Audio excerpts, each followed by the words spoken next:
Bismillahirrahmanirrahim. Assalamualaikum warahmatullahi wabarakatuh. Waalaikumsalam warahmatullahi wabarakatuh. Alhamdulillah wassalatu wassalamu ala Rasulillah wa ala alihi washabbihi wa mawalah. Subhanaka la ilma lana illa ma 'allamtana innaka antal alimul hakim. Rabbi shrah li sadri wa yassir li amri wa hlul 'uqdatam min lisani yafqahu qawli waj'al li waziran min ahli wa ba'd. Faqala 'azza wa jalla fil Qur'anil Karim, a'udzu billahi minasyaitonir rajim. Bismillahirrahmanirrahim. Yarfa'illahu allazina amanu minkum wallazina utul ilma darajat. Allah menggunakan kata-kata ini di makna raf'i. Rafa'a yarfa'u. Allah mengangkat. Yang disebut dengan mengangkat itu kan ada tapakan. Nah, konteksnya adalah berapa orang yang terangkat derajatnya di dalam Islam. Utul ilma, yang pertama adalah orang yang beriman dulu. Yarfa'illahu allazina amanu minkum. Ketika kita sudah mengucapkan dua kalimat syahadat, asyhadu an la ilaha illallah wa asyhadu anna muhammadar rasulullah, level kita langsung naik dari kufur menjadi mukmin. Kufur artinya kufrun kafir, apa namanya itu ya, lapis. Jadi orang yang disebut dengan kata-kata kufur itu mereka tertutup dari nikmat terindah, yaitu keimanan kepada Allah Subhanahu wa taala. Begitu dia mengucap dua kalimat syahadat, tutup itu tadi hilang dan dia menjadi mukmin. Itu level tertinggi. Setelah itu bagaimana derajat ini bisa jadi naik? Utul ilma. Allah berikan kita ilmu. Makanya konteksnya hadis Rasulullah SAW menyebutkan salahu ummati bil ilmi wal mal. Ilmu duluan. Umat itu hanya bisa baik dengan dua faktor. Pertama ilmu, pengetahuan, yang kedua harta. Yang mengatur dunia ini cuma dua orang. Yang pertama orang pintar, walaupun dia miskin, dia bisa mengatur dunia. Yang kedua, karena dia tidak pintar tapi ekonominya mapan, dia juga bisa mengatur dunia. Nah, oleh sebab itu, andai kata kita diberikan kesempatan oleh Allah memiliki kedua-duanya, kita punya ilmu, kita punya harta, itu adalah level terbaik dalam pandangan agama Islam. Nah, kembali tentang ilmu. Semua amal.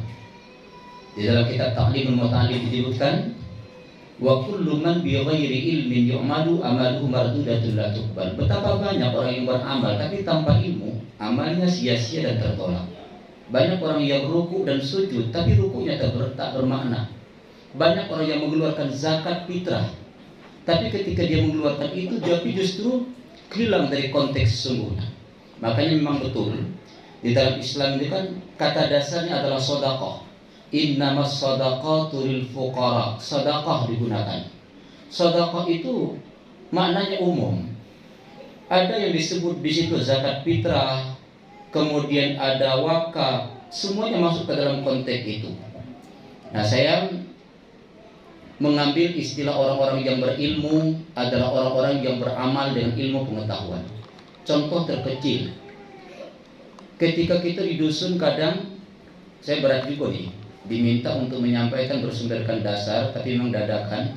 Tapi satu tradisi lah, kebetulan besok lagi aku diundang di Mudik pergi cukuran.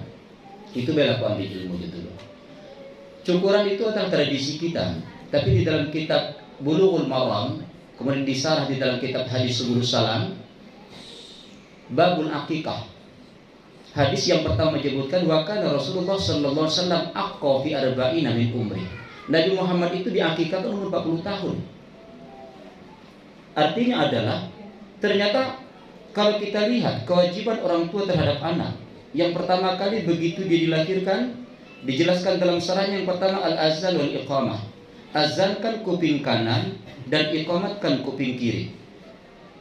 Beda tradisi yang ada di dusun, kadang kalau anak jantan diazankan, anak betino dikomatkan. Yang benar dalam hadis itu, kitab Bulughul Maram, hadis Subulus Salam, al-azan fi uzunil yumna wal iqamah fi uzunil yusra. Tidak dibedakan laki-laki dan perempuan. Kalau lahir dia, azankan kuping kanan, lalu dikomatkan kuping kiri.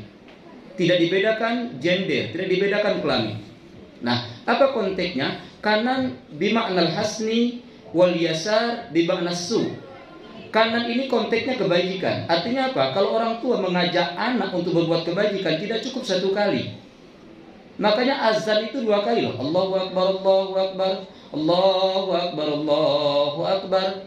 2 kali artinya apa? Kalau ngajak orang berbuat kebajikan, kalau pengajian ini suatu saat akan hilang dan lenyap, bisa jadi. Kenapa? Kalau kita sekali cuma ngomongin nyok, tapi kalau diulang-ulangi, tadi pagi itu diingatkan di grup, dijapri lagi, diomongin lagi, insya Allah datang. Itulah makna kebajikan. Tapi berbeda dengan iqamat. Kalau samping kiri ini aliasa bimakna su. Kiri ini adalah gambaran kejelekan. Kalau yang jelek itu tidak perlu 2 kali, sekali menyakap pegawai lah. Asal ngajak karena kejelekan sekali cukup. Makanya iqamat itu cuma sekali. Allahu Akbar, asyhadu an la ilaha illallah, asyhadu anna Muhammadar Rasulullah, hayya 'alas shalah falah. Itulah berbeda antara azan dan iqamat, kebajikan dan keburukan. Ini simbol dalam agama. Nah lalu setelah kita tahu tanggung jawab yang pertama orang tua adalah mengazan dan iqamatkannya, yang kedua akikah. Akikah kalau kita istilahkan al-aqiqatu lughatan ismul li ra'sir rajuli iza aqqa. Jadi istilahnya kalau ini kepala budak, ismul li ra'sir rajuli iza aqqa. Ada rambut di ujung kepala itu dipotong, dan potongan rambut itu disebut dengan kata-kata akun. Akun itu terpotong akikah. Hakikat dari akikah itu adalah apa ya? Seorang anak itu tergadai, rahinatun, tergadai ketika dia dilahirkan antara anak dengan roh. Jadi kita ini, kenapa kita tergadai? Kita belum bisa secara resmi bisa kita mensyafaatkan orang tua karena kita belum diakikah. Makanya akikah itu amat penting, walaupun status hukumnya di dalam kitab fikih manapun bukan masuk ke dalam kategori wajib, tapi hampir mayoritas seluruh imam mazhab berkata hukumnya adalah sunnah muakkadah. Termasuk di antaranya imam yang paling sering kita amalkan adalah Imam Syafi'i. Hukumnya adalah sunnah muakkadah. Bermakna tentang hukum. Sunnah ini kalau kategorinya wajib, ma yusabu ala fi'lihi wa yu'aqabu ala tarkihi wajib. Ini kitab fikih paling dasar. Yang disebut dengan wajib itu adalah diamalkan berpahala, ditinggalkan berdosa. Lalu sunnah, ma yusabu ala fi'li wa la yu'aqabu ala tarkihi. Dilaksanakan berpahala tapi ditinggalkan tidak berdosa. Lalu posisi akikah itu adalah bainas sunnah wal wajib. Sunnah sudah lewat, wajib tidak sampai. Disebut dengan kata-kata sunnah muakkadah. Ketika disebutkan dengan kata akik itu harus dilaksanakan. 90 orang, paling 1 orang yang tidak melaksanakan. Begitu disebut dengan kata-kata akik. Baik Bapak Ibu orang tua yang dirahmati Allah Subhanahu wa taala. Nah, berkaitan tentang akikah. Akikah sampaikan dengan anak, keluarga, cucu. Kalau nak akikah standaris dengan hukum, bukan sekedar turut menurut. Karena jujur, kebiasaan kita di dusun ini kan uang akikah, ya kan? Padahal standarnya sudah jelas dalam hukum. Pertama, kalau kita sudah tahu status hukumnya sunnah muakkadah, dibedakan lagi di dalam hadis Subul Salam tadi. Kalau laki-laki itu 2 ekor kambing dan perempuan 1 ekor kambing. Selama ini yang sampai ke telinga kita dan paling sering diamalkan, jantan betina seekor kambing lah. Rupanya di dalam hadis itu dibedakan, laki-laki 2 ekor kambing, perempuan 1 ekor kambing. Kenapa laki-laki harus lebih banyak? Ternyata seirama dengan firman Allah, lizzakari mislu hazil unsayain. Walaupun konteksnya tidak dekat standar hukumnya, tapi ini bermakna kenapa laki-laki di dalam hukum warisan lebih banyak ketimbang perempuan. Allah pengen tunjukkan bahwa kau laki-laki tanggung jawabmu dalam rumah tangga lebih besar ketimbang anak perempuan. Laki-laki meninggal ayah, dia jadi wali, dia tanggung jawabnya lebih besar. Makanya karena gawainya lebih besar, tanggung jawabnya lebih banyak, untuk mengakikahkannya, menebusnya harus 2 ekor kambing. Ini secara filosofi kita ambil dari hukum yang ada di dalam hadis.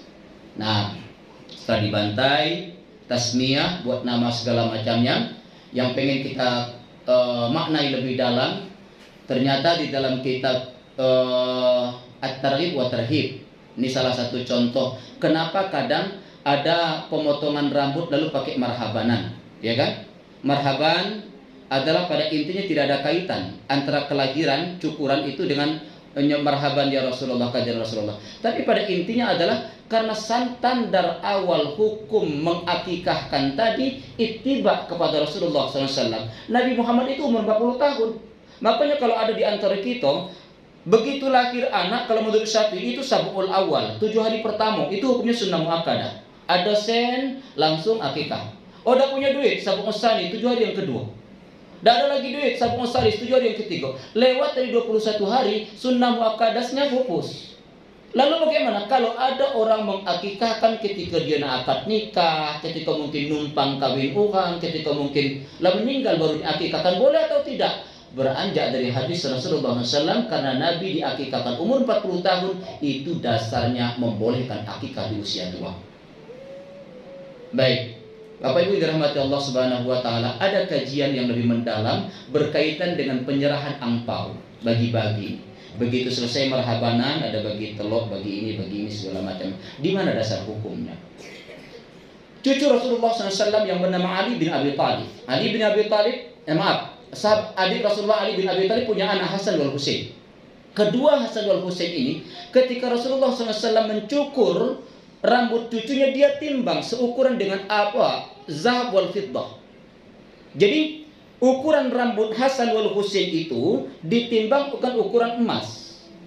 Makanya kadang kalau rambutnya agak lebat dikit, mungkin sekitar sekian mili atau bagaimana. Lalu ditanya, berapa harga emas? Oh, sekian ratus ribu, mungkin 1 gram. Dari uang ukuran kadar berat rambut tadilah diberikan makanan-makanan. Lalu Rasulullah SAW memberikan kepada anak-anak yatim yang tidak mampu. Nah, beda di tempat kita, kadang kita bagi ke bapaknya ya. Tapi tujuan kita hakikatnya biar bapaknya nanti sampai rumah ngasih ke anak. Kan tidak mungkin juga bapak makannya kan. Telur, kepang, di dalam itu kan. Itu juga seperti itu. Nah, bendera aku yang tidak katik, dasar hukumnya. Aku tidak tahu nih ketua bendera itu di mana gitu kan. Sama dengan bendera negara Umah. Nah, itu tidak tahu juga. Tapi begitu kutanya, kenapa dibuat bendera? Rupanya di bendera itu tulis nama. Tidak nulis nama di telur, tidak bisa. Terpaksa di bendera tulis nama. Nah, itu hal hakikatnya. Jadi pada intinya itu adalah bagian dari apa yang dilakukan dari sunnah Rasulullah SAW. Banyak kata Bang Haji Amiruddin tadi hal-hal yang mungkin kita lebih mendasar. Saya senang lengkap. Waktu meninggal Pak Tih kami, Pak Tih Yunus meninggal, aku duduk di sebelah. Tapi waktu itu ada orang buang dam keparat. Aku rekam. Disebutkannya Sianu bin Sianu untuk membuang dam keparat, keparat sumpahnya, sembayangnya, lian segala macam, disebutkan tata urutannya. Lalu ini aku konversi. Suatu saat Yasa dusun Koko, dia buang dam keparat juga, lalu korekan. Ada 2 sumber hukum yang berbeda, sehingga pada satu waktu ketika itu terjadi, kami bahas di Majelis Ulama Indonesia. Bagaimana sesungguhnya hukum dam keparat? Ketika orang meninggal, bagaimana pendapat Hanafi? Bagaimana pendapat Syafi'i, bagaimana pendapat Ahmad bin Hanbal. Jadi memang betul banyak amalan-amalan yang mungkin kadang tidak sesuai dengan sunnah, tapi betul kata Bang Haji, berdasarkan simai, dengar, lalu nazari, nengok orang macam itu. Yang paling banyak sekarang bukan simai. Ketika kita yasinan, Rabbana la tu'akhizna in nasina aw ata'na rabbana wa la tahmil alaina isran kama hamaltu 'alal ladzina min qablina. Imam angkat tangan. Yang sebelah katanya tidak tahu dah ilmunya. Imam ngangkat pula. Iya kan? Makanya memang betul kalau malam ini yang kajian kita cuma akikah, insya Allah bulan depan kita gaji lebih mendalam, buat schedule khusus. Nanti saya yakin Ustadz Anas ada, Ustadz Sanif ada, Bang Khan Haji Zrizul Hafiz ada. Aku sebenarnya malu aku nak ngaji di sini. Di sini banyak orang alim. Keterbatasan ilmu aku kadang belum seberapa. Nah oleh sebab itu mudah-mudahan waktu yang singkat menyampaikan beberapa ilmu. Jika alfa dan tidak pas saya mohon maaf. Hadanallahu iyyakum ajmain. Wallahul muwaffiq ila aqwamit thoriq. Assalamualaikum warahmatullahi wabarakatuh.